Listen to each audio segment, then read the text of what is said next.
Okay, Dad, we're Yes. back. Yes. So we've covered quite a bit so far through Deal School. Now we're getting into really kind of like the meat and potatoes. We're talking about how to actually make that selection of the vehicle that you're most interested in. We understand how the dealership works. We know which dealerships we're interacting with. Now we need to really identify which vehicle we want to try and make a purchase.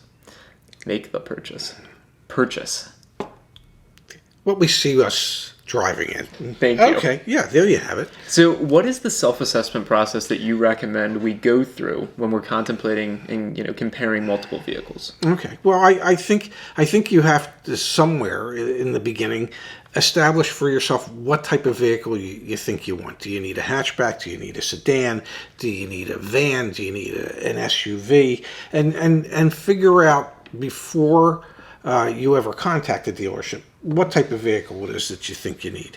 And then sit down and say to yourself, okay, what are my absolute must-haves in my next vehicle? And determine what you think you must have. And then look at that list and pare it down and go, what are the items that I could actually live without in this, so that you have a better sense of what you want, what you think you need, and ultimately what you might be willing to settle for. Because what you think you want and what you normally end up getting are two different things.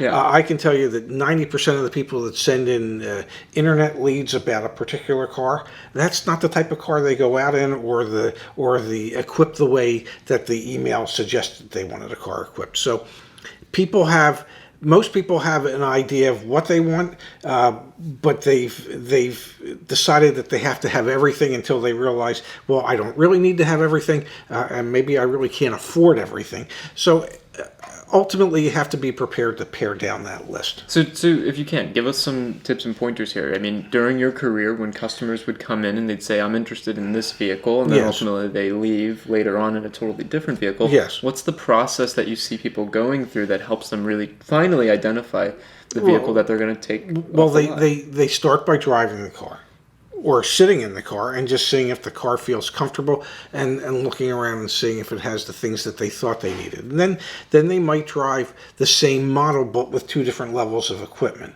And they go, as much as I really liked that moonroof, I don't really need it. I don't see myself pushing the button and opening it.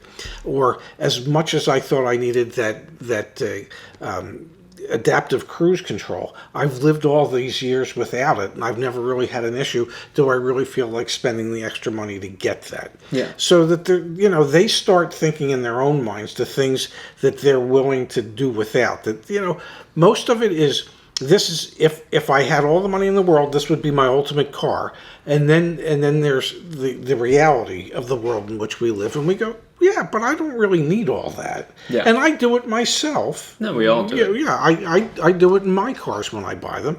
I start off with, well, I want everything, and then I pare it back. So to recap, you start with essentially type of vehicle. Yes. That's like the highest level. You have to understand. If you're cross-shopping a Mazda Miata and a Ford F-150, You shouldn't started off in the wrong foot. Yeah, you shouldn't be watching Deal School in the No, sense that you're not ready to be contacting dealerships, because you're going to get frustrated and they're going to get frustrated. Yes. So understand the type of vehicle that you're interested in. Yes. And then look across the different manufacturers and identify, maybe it's like a list of 3 that you think you're interested in. Yes. And then for those 3, it's really what we'll get into in a moment, what to do on the test drive to understand different trim levels, and then make your final selection. Yes.